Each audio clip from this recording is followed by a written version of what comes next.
Hello student, आज आप पढ़ेंगे क्लास 10th का मैथ। चैप्टर है सिमिलर ट्रायंगल। सिमिलर ट्रायंगल कैसे होता है, क्या होता है, वो सारे चीज़ बताएंगे। इसमें मोस्ट इम्पॉर्टेंट थ्योरम आती है बीपीटी, बेसिक प्रोपोर्शनैलिटी थ्योरम। ये लिखिए, बेसिक प्रोपोर्शनैलिटी थ्योरम, जिसे हम थेरेस थ्योरम भी बोलते हैं। ठीक है। सबसे पहले मैं सभी स्टूडेंट्स से कहना चाहूँगा कि बहुत ही मोस्ट इम्पॉर्टेंट थ्योरम है, आप इसका स्टेटमेंट जरूर याद रखें। ठीक है। स्टेटमेंट क्या होता है कि हम किसी ट्रायंगल में, in a triangle a line draw parallel to one side of a triangle intersect other two side, then it divides in the same ratio. ठीक है ना। टू लाइंस को क्या करती है, सेम रेशो में डिवाइड करती है। ये हमें प्रूफ करना है। ये मैंने स्टेटमेंट आपको लिखा हुआ है, वैसे आपको याद होना चाहिए, क्यों कभी भी ये नहीं आती कि थेरेस थ्योरम प्रूव कीजिए। आपको आएगा कि बेसिक प्रोपोर्शनैलिटी थ्योरम। ठीक है। पूरा नाम क्या है, कभी भी आ जाता है, और कई बार स्टेटमेंट लिखवाने के लिए आता है। तो स्टेटमेंट मैंने लिखा हुआ है और बता भी दिया कि a line drawn parallel one side of a triangle intersect two other side, then it divide the two side in the same ratio. कि अगर मैं, देखिए, कोई ट्रायंगल बना रहा हूँ, ज़्यादा बड़ा ट्रायंगल नहीं बनाता, फिर भी एक ट्रायंगल बनाते हैं ऐसे।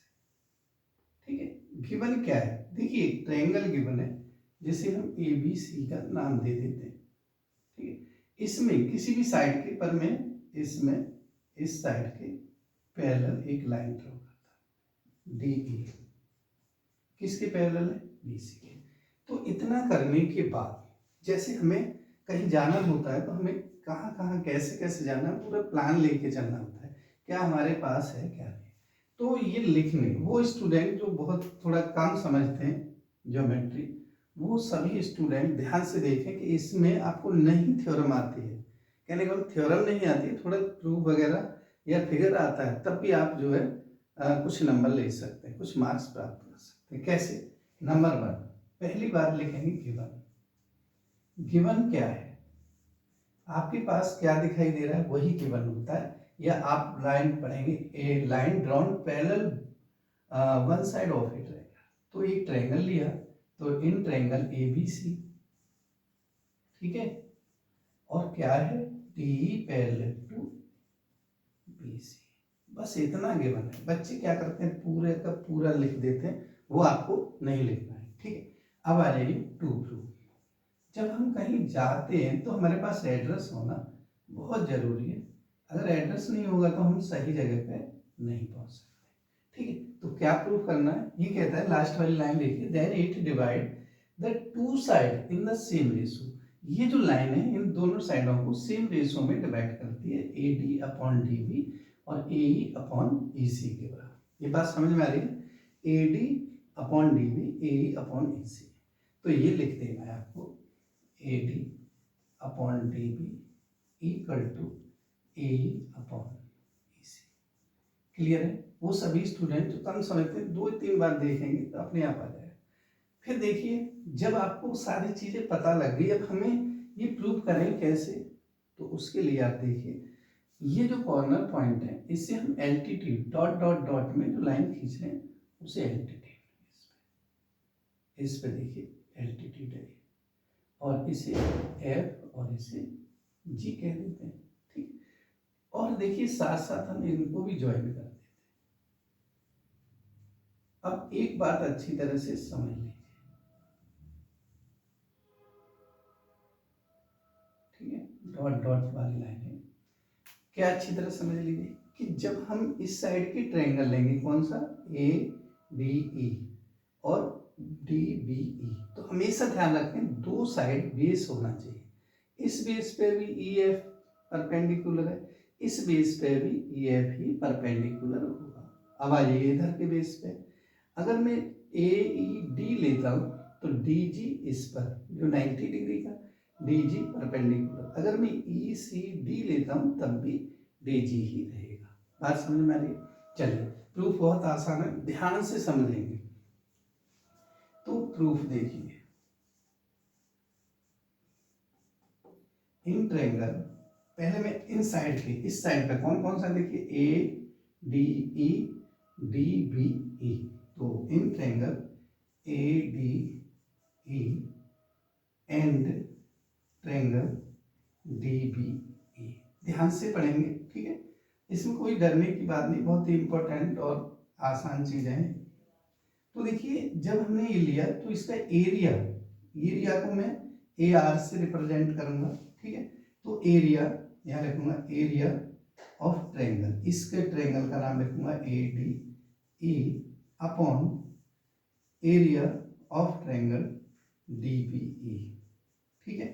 ये दो मैंने ट्रायंगल लिए, ए डी ई, देखो ए डी ई और डी बी ई, ध्यान रखना ए डी वाले बेस पे और डी बी वाले बेस पे, ठीक है। तो एरिया क्या होता है 1/2, बेस क्या होगा देखिए ए डी, इनटू हाइट क्या होगी भाई, देखिए इस पे परपेंडिकुलर यहाँ है तो ई एफ होगी, तो ई एफ, ऐसी इसमें भी 1/2 D B into E F. अब रहा बात रीजन का, तो सब बच्चे जानते हैं area of triangle equal to 1/2 base into height, ठीक है, ये लिखना बहुत जरूरी है, बात समझ में आ रही है।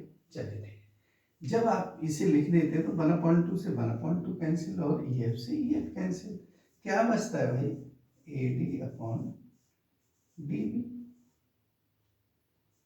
ठीक है। आ जाइए, अब हम इस साइड के ट्रायंगल पे आते हैं, ए ई डी, देखिए सेम ट्रायंगल है, ऐसे लिख लो, ऐसे ए ई डी और ई सी डी, यहाँ पे लिखेंगे area A E D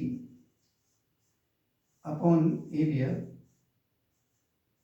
A E C D, देख लीजिए ए सी डी है, इसका सेम बिल्कुल उसी तरह से 1/2 बेस है इसका ए, और परपेंडिकुलर इस पे देखिए एफ है, तो D F D G, sorry G है, तो डी जी हो जाएगा एल्टीट्यूड अपॉन 1/2 कितना ई सी इंटू डी जी, देखिए दोनों जगह डी जी 1/2 कट गया, तो ये क्या आ गया ए अपॉन ई सी, ठीक है ना।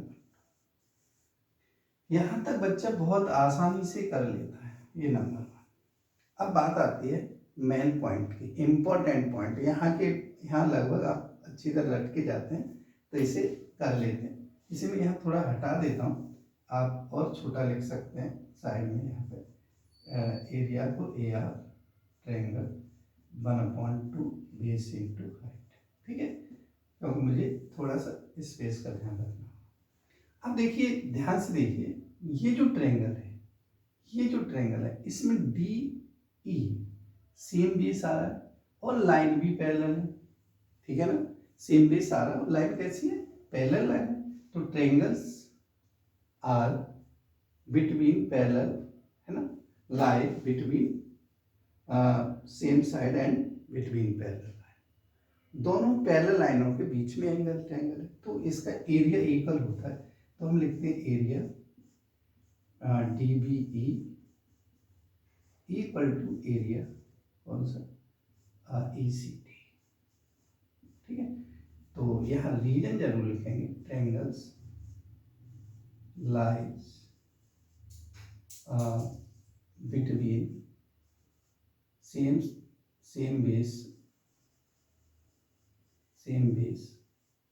एंड बिटवीन सेम पैरेलल, ठीक है। ये आप छोटे में लिख सकते हैं, नंबर 3 दे सकते हैं इसे। अब देखिए कई बार हम इसे 1 2 3 लिखवा देते हैं, मैं यहाँ पे नहीं लिखवाऊंगा, कोई शॉर्टकट नहीं करेंगे। अगर मैं एरिया डी बी ई को ई सी डी के इक्वल रखूँ, अगर मैं इस वैल्यू को इसमें रख दूँ, भाई ए ई डी और ए डी ई तो एक ही है, तो देखिए क्या हो जाता है, फ्रॉम यहाँ पे रख देता हूँ एरिया ए ई डी को ए डी ई भी लिख सकते हैं अपॉन एरिया में कोई ज़्यादा फर्क नहीं, इसको लिख सकते हैं डी बी, इसकी जगह देखिए क्या आ जाता है ए अपॉन ई सी, नंबर 4। अब आप देखिए फर्स्ट और फोर सेम दिखाई दे रहा है, है ना। तो कर दीजिए इसे, यहाँ लिख सकते हैं फ्रॉम सेकेंड एंड थर्ड। तो ये क्या होगा, from first and fourth. First and fourth किसके बराबर, देखिए A D upon D B equal to A upon A C. ठीक है, यही हमने प्रूफ करना था। ये कोई भी इसमें शॉर्टकट नहीं है, कोई रीजन की कमी नहीं है, सिर्फ आपको ध्यान रखना है कि पूरा लिखा जाए, हर पॉइंट लिखा जाए। ठीक है, इसके जो बहुत सारे एग्जाम्पल क्वेश्चंस एनसीईआरटी के या अदर बुक्स हैं उनके भी आप चाहे करें, नहीं आए तो पूछें।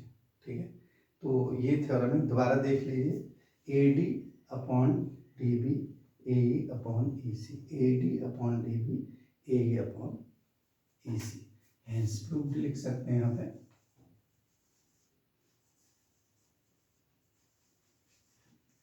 ठीक है, तो ये आपकी थ्योरम है, इसे देखिए, पढ़िए, बार बार करिए, फिर उसके क्वेश्चन करिए। ठीक है।